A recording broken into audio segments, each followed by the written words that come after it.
One of the best things about investing in high-yield stocks is that they do not need to generate Superman-like growth in order to deliver attractive cumulative total returns, because the high yield already delivers a very attractive current return, so that you only have to get a small amount of yield growth on top of that yield in order to deliver a double-digit annualized total return.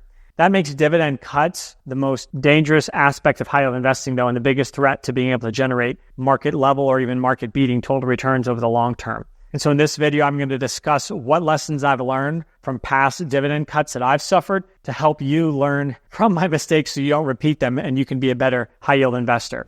Hey everyone, this is Samuel Smith. I run High Yield Investor, the top-ranked investing group on Seeking Alpha, and I specialize in dividend investing. I recently launched this YouTube channel so that I could share my unique approach to dividend investing with a larger audience, and I need your help to make it a success. So if you could please like this video, subscribe to my channel, and share in the comment section below what lessons you've learned from past dividend cuts. I'd be greatly appreciative. Thank you very much.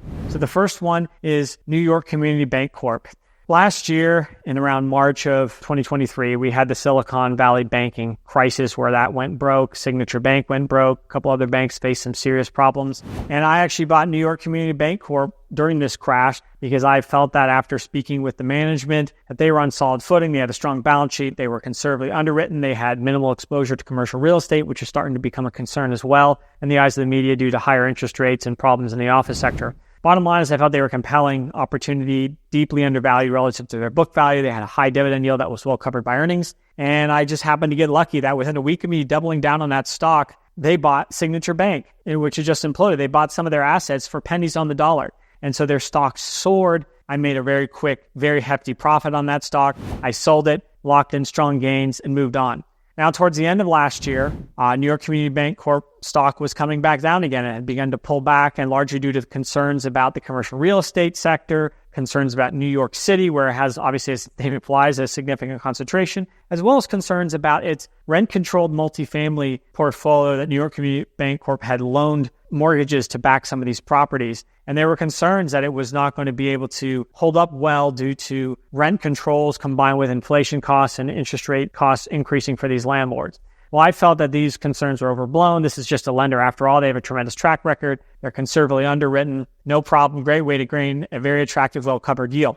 All seemed great until the very end of January of this year. I was blindsided by them suddenly announcing a write-down in their loan book and a steep cut to their dividend due to regulatory pressures because they had just become a very big bank due to the Signature Bank acquisition. There were concerns about their portfolio of loans. And so those things combined caused the regulators to say, look, you don't have any more time. You need to get your balance sheet straight for being such a big bank. And that caught them by surprise. That caught us shareholders by surprise. And the stock just absolutely cratered.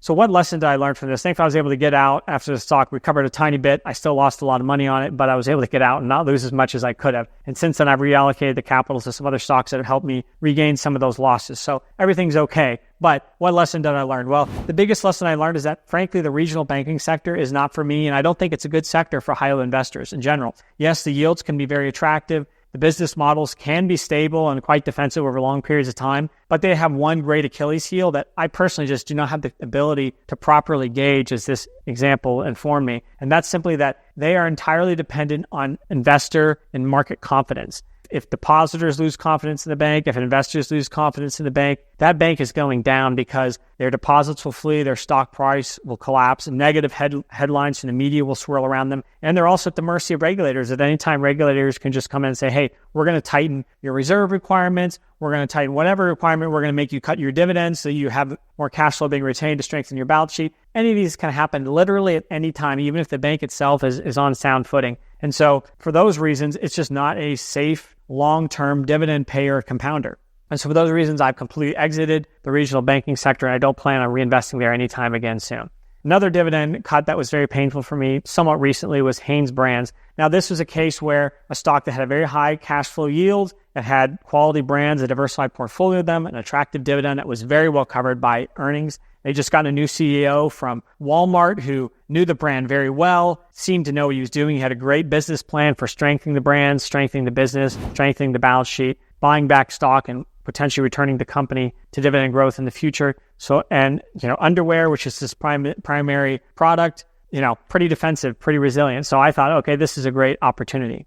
However, it was hit by a perfect storm, some of which were just bad luck and some of which was, frankly, some fatal flaws in its balance sheet structure that I overlooked when I invested. And really the perfect storm was rising interest rates, boomeranging supply and demand issues with supply chain issues from COVID, as well as demand issues. Inflation obviously hit them quite hard. Rising interest rates hit them very hard as well because their balance sheet is quite leveraged. And they also suffered from a cyber attack that really hurt them as well. And so all those things combined caused their leverage ratio to spike much higher over a short period of time. And the reason that's an issue for Hanesbrands is because they have covenants on their debt. And so because those covenants were breached, they had to go hand in hand to their lenders to get covenant amendments. And ultimately, this led them to destroying their dividend, which obviously destroyed my investing thesis because I'm a dividend investor. The stock price tanked.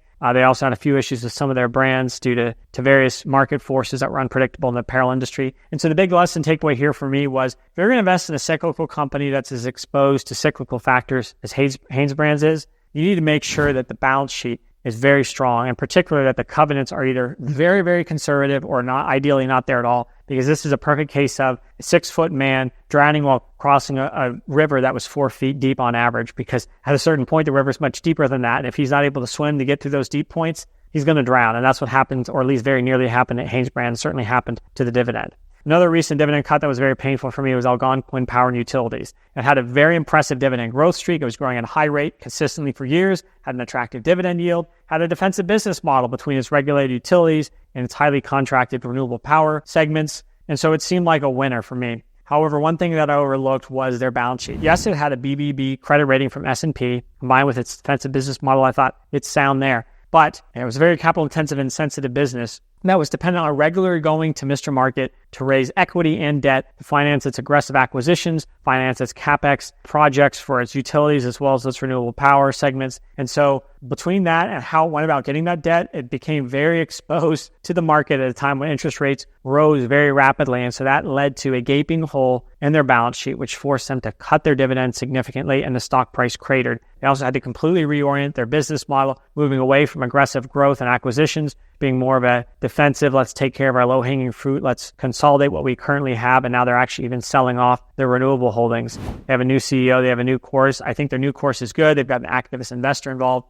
But the dividend cut and the stock price collapse was very painful for me. And so the lesson learned there was, no matter what the credit rating, no matter what the business model may look like in terms of being defensive, if the company is requiring a lot of capital and having to raise that capital from public markets, whether it be debt or equity, be very careful and look out for the dividend. And that's what I learned there. So now I'm having to be much more deliberate in how I look at companies, making sure that, hey, if they do have high capital requirements, are they generating them internally? Are they having to constantly go to the market for more? Companies that have to go to the market for more constantly in order to sustain their current business model, much less continue to grow it, are likely going to be riskier dividends than ones that are able to generate all the capital they need internally. So there you have it. Those 3 dividend cuts, whether it be Algonquin, Hanesbrands, or New York Community Bancorp, those are all dividend cuts that caught me off guard, and I paid the price for them. However, moving forward, I'm going to be much more careful about what sectors I invest in, namely avoiding speculative ones like regional banks. I'm going to be much more circumspect about the structure of the debt covenants on the balance sheet, especially in cases of cyclical stocks like Hanesbrands. And I'm also going to be very careful about how capital intensive and where that capital is being sourced from on business models that I acquire in the future. If you found this video to be helpful for you in your own investing journey, if you learned some valuable lessons that will shape how you go about picking dividend stocks moving forward, please like this video, subscribe to my channel, and let me know in the comment section below. I would really appreciate it. Help me grow my channel. See you next time.